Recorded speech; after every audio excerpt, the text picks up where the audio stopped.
Tēnā koutou katoa, ko Catherine Elliott Ho. I am the program coordinator for the Sport and Recreation Management degree, and as well as the event management degree, event management major. And I'm just doing this quick presentation to kind of give you some direction for the second half of the semester. So just a few tips about thriving in the second half. So some of you are probably athletes, and maybe you understand that the second half is really where the game is won. So let's have a look at how we can do that at your in your classes here at Lincoln. So some students have asked me, what can I do if I find that my marks are kind of sliding in the second half? Well, the first thing to do is actually find out what your marks are on Learn. And if you're not sure, you can always email your examiner, and you might want to do that as soon as possible in the second half of the semester to check what they are.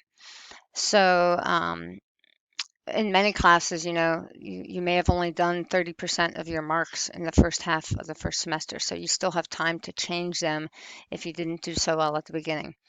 The main thing to remember is that you want to submit something for all of the remaining assignments. I can guarantee you with 100% certainty, if you submit nothing, you will get a 0. But if you submit something, you might get some marks for it.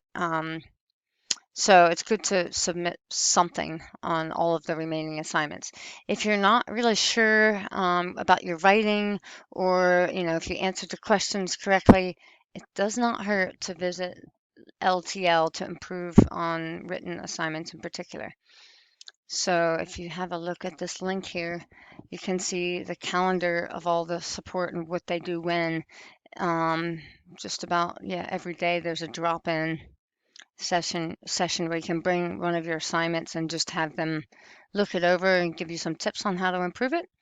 But they also have about essential elements, if you have a click on it, the thesis, strengthening your sentences here.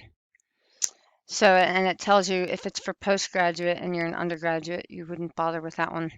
But it tells you who the target is. PG is postgraduate. If you're doing punctuation, if you're advanced writing, that's the target for those. But yeah, you can always go into the drop-in. It's usually 10:30 to 11:30 in the ground level of the library. So don't be afraid to ask for help, because that's what they're there for. So if you do happen to have a job, you're going to want to take off time for the rest of the semester if you find your grades are starting to go downwards. And the reason is, at the end of the day, you're going to do well in the things that you take time to do. So if you're spending too much time working your job, it might be worth it to try and kind of save your marks and take a bit of time off for the last few weeks. And then that allows you to physically attend any remaining classes. Typically, we see people who physically attend classes do better on their assignments. So it really is a no-brainer there. And this allows you to refocus in the final stages of the semester. And then take advantage of that last week before exams and the study break. Take advantage of that time to really polish off any assignments, meet with LTL, really get those in a good looking format, so you can get higher grades, and maybe you might be on the cusp of kind of a 40%. All you need is that 50 to pass, and taking time during the study break can make all the difference. It is important to know that it's not the end of the world if your grades are going down, but it is very important to act now. And please remember that we all go through tough times from here and there. So it's completely normal to have a bit of struggle. So don't feel like you're the only one. There's plenty of students struggling. And it's good to know that you actually do have options to get back on track. So I just want to explain a GPA, which is your grade point average. If you have poor marks, the end of the semester goes, and let's say you ended up with a 45%.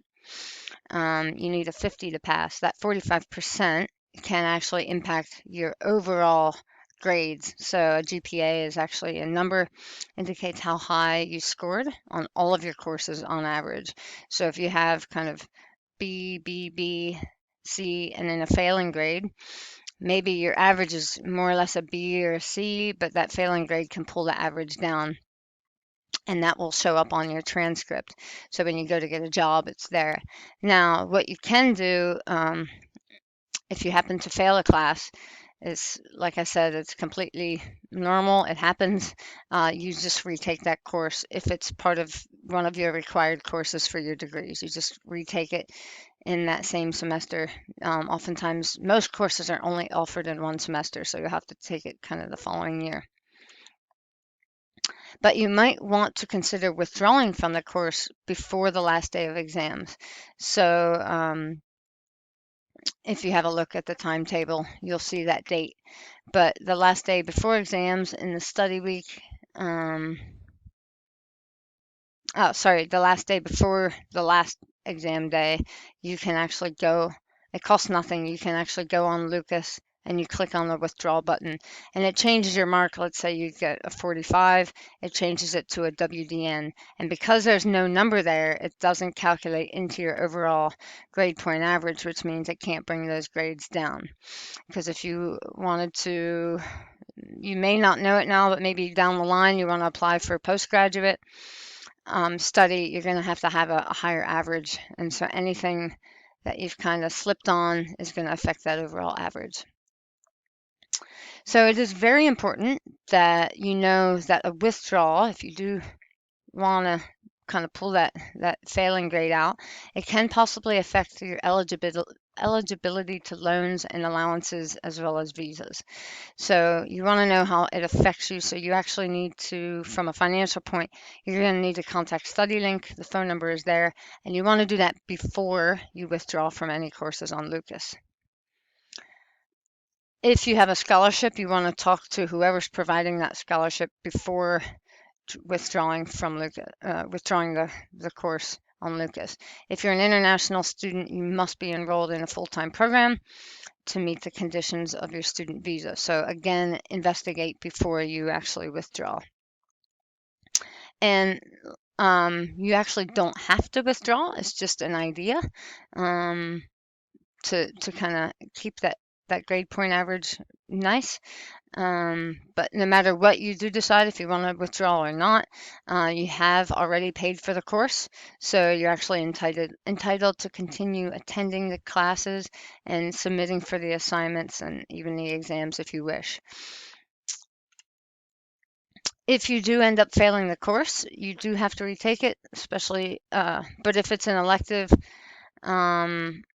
or a required course, you will have to pass a course to make up for that one that you've failed. So if it's an elective, you'll have to you can take another class. You don't have to retake that one. But if it's a required course, you will have to retake that same one. So you might consider taking a summer school paper to make up for the course that you missed, especially if it's an elective. So if you click here, go to the summer school page. These are the times, at least in 2022, when the summer school is offered. So there's a full summer school that goes November to February, or you can do something a bit more intense, which is only 5 weeks, which is either in November or in January. But again, you're going to want to talk to StudyLink if you want to get funding for that, because there's some nuances that kind of they're going to need to know before you do that. So ring up this number from StudyLink if you're concerned about the financial aspect of it. And then talk to your degree coordinator for the sport and rec management degree, it's me as well as Tom. We co-coordinate. It's good to know that it's actually never too late to kind of start fresh and give it another go. We actually have all sorts of assistance for you at Lincoln, so many students don't know about this, but if you needed more time on exams, for example, it's called inclusive education. If you have any of these issues that are impacting your learning, we can do all of these types of things.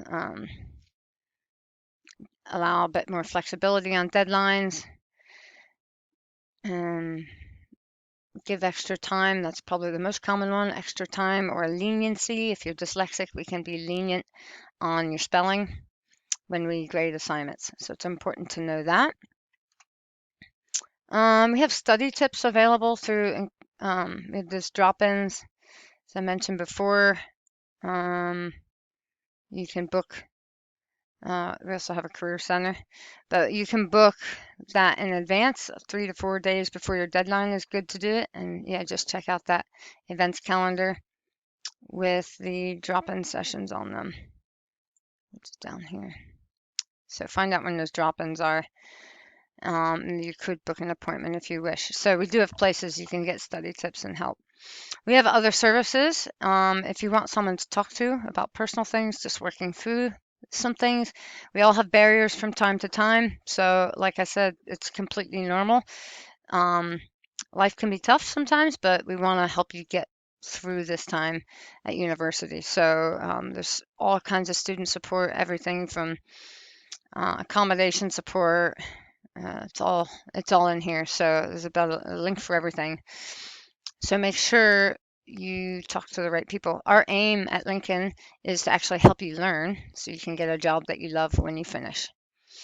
And it's important to know we're not mind readers, so we don't know what you might be going through, what you might be struggling with, unless you reach out to us as advisors or to the teaching aides or the appropriate people to help you where it's needed. Our doors are always open for you, and we want to make sure you succeed. So get in touch as soon as possible, and let's try and get you the success that you deserve. So thank you very much, and best of luck. Take care.